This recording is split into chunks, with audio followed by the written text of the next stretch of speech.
there's still a part of me that's trying to make sense of it. It still doesn't make sense.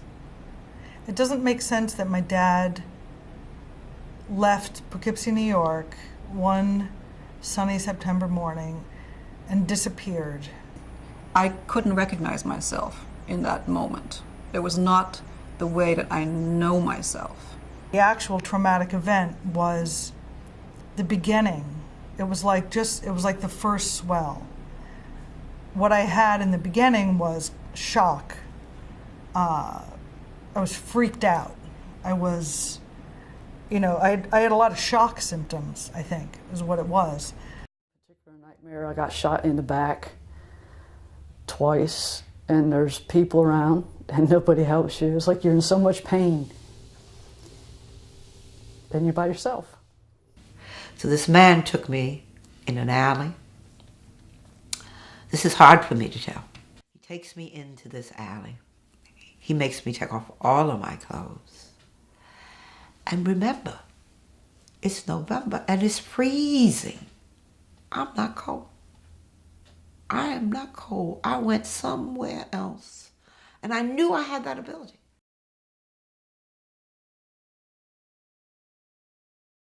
You lose complete control. And also a lot of rage.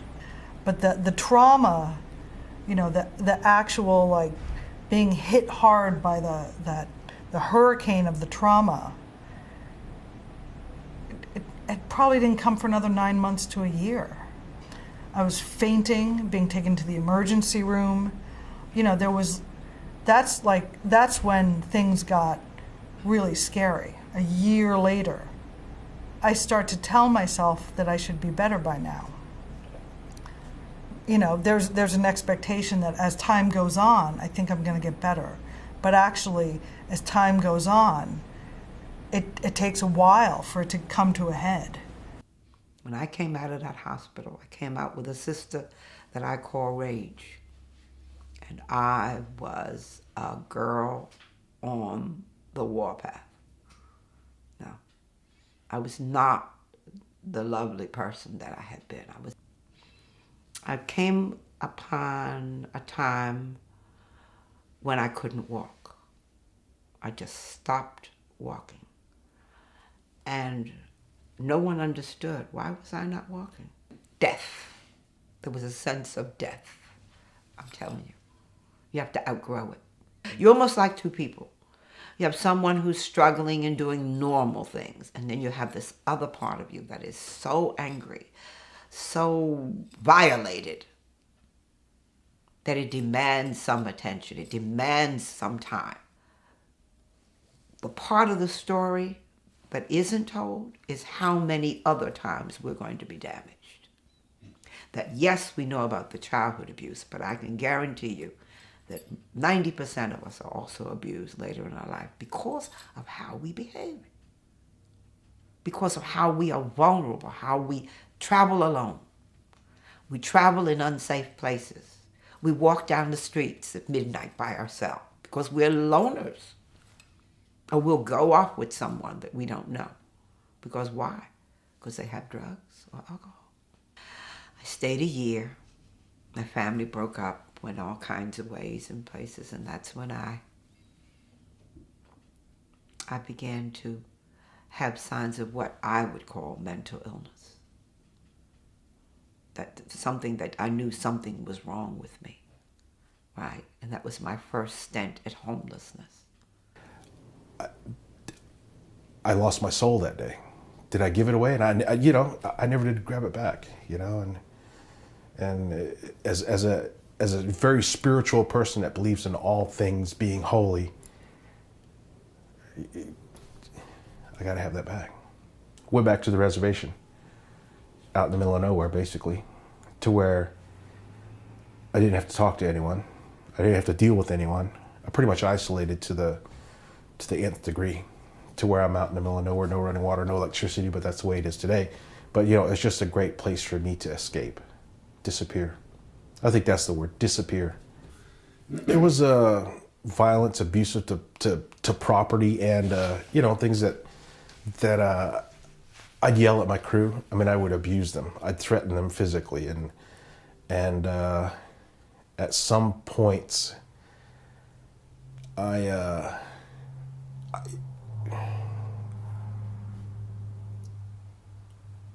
well,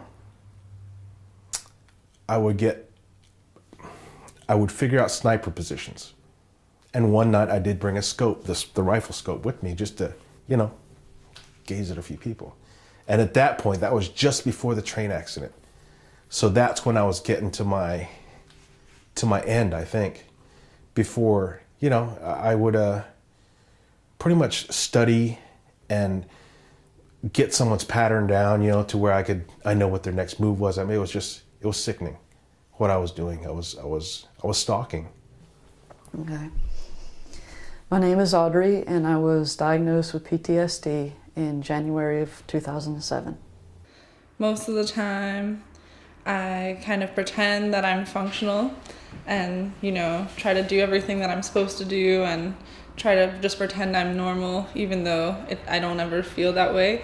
But just this intense feeling of not being safe and of my life being threatened in a situation that didn't make any sense. So feeling like everyone's watching me and they want to hurt me, basically, is like the feeling that I get. Just not having anybody believe you, telling you that you're a liar, telling you that you're crazy, you're just making all this stuff up. I guess the constant beating of not being right, your hopes, your dreams, your future, your career, the opportunity to help people.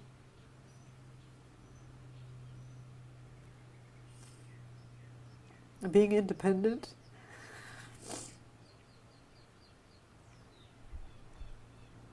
Just all snatched away. Sorry.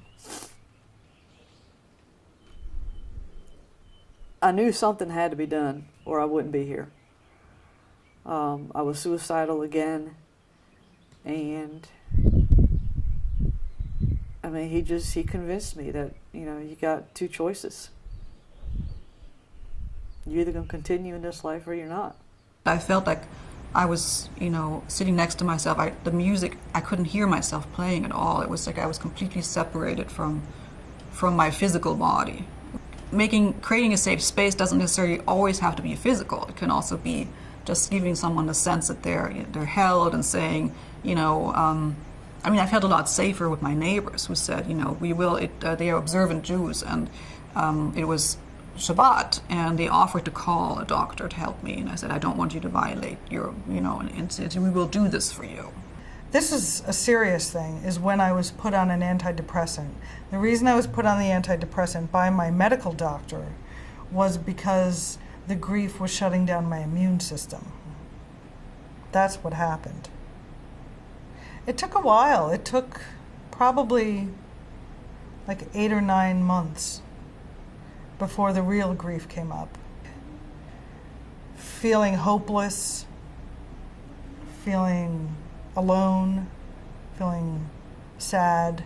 Out of nowhere, there would be moments when I would start crying and I could barely breathe. It was just like, it was like violent, it was like when you have food poisoning, violent convulsions of grief. I start to tell myself that I should be better by now. There's an expectation that as time goes on, I think I'm going to get better. But actually, as time goes on, it takes a while for it to come to a head.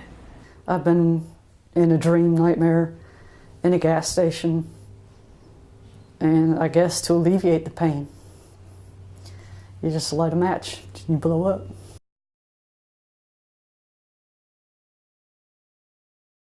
Citalopram. So she put me on 20 milligrams of Celexa. The medication, I have such mixed feelings about. I have really mixed feelings about. They're powerful drugs, and getting off them is a whole, everything comes up again. It brings, feelings that I'm angry that I was put on them in the first place. You know, I look back and say, and I'm angry that, you know, I was handed a pill 6 months after 9/11. A lot of painkillers, and you know that put me in a bad place again, because I had too much time to sit, think, dream. You know, there's just too much going on, too peaceful. You know, like they say, it's too quiet here. You know, and I know what that feels like now. You know, I was self-medicating, alcohol, pretty much marijuana. You know, The depression, the anxiety, that if you take those, it contradicts the working of the tamoxifen.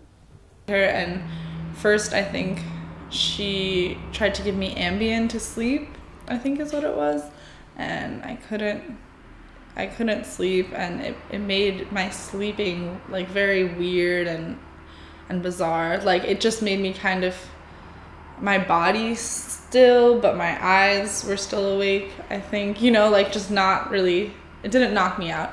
And then she gave me, I think it was Prozac or Zoloft. It was a very standard antidepressant, and it made me so depressed. I was already depressed, like it was hard for me to function, but I was functioning, and when I took it, I was just out. I couldn't get out of bed, I couldn't take a bath, I couldn't, you know, eat a meal without a lot of struggle, and it lasted for, I think, a few weeks until I just went off of it and was able to like function again. And she gave me an anti-anxiety medication, and I started having horrible panic attacks all the time, and then I went off of that, and then finally she said, "Do you hear voices in your head?" And I said, "No, I don't think so." I said, "Sometimes, you know, I imagine the conversations that I'm going to have with people before I have them." And she said, "I think you're schizophrenic. I'm going to give you lithium." So I know that immediately after he did the Havening, like during those meetings, I felt awesome. Like there's complete elation, and I would go home feeling great, you know, and then optimistic about the next day, you know, like what I could do, you know. And just having somebody make that connection and take it seriously, not be dismissive, was helpful. I remember feeling much more buoyant when I walked out of his office.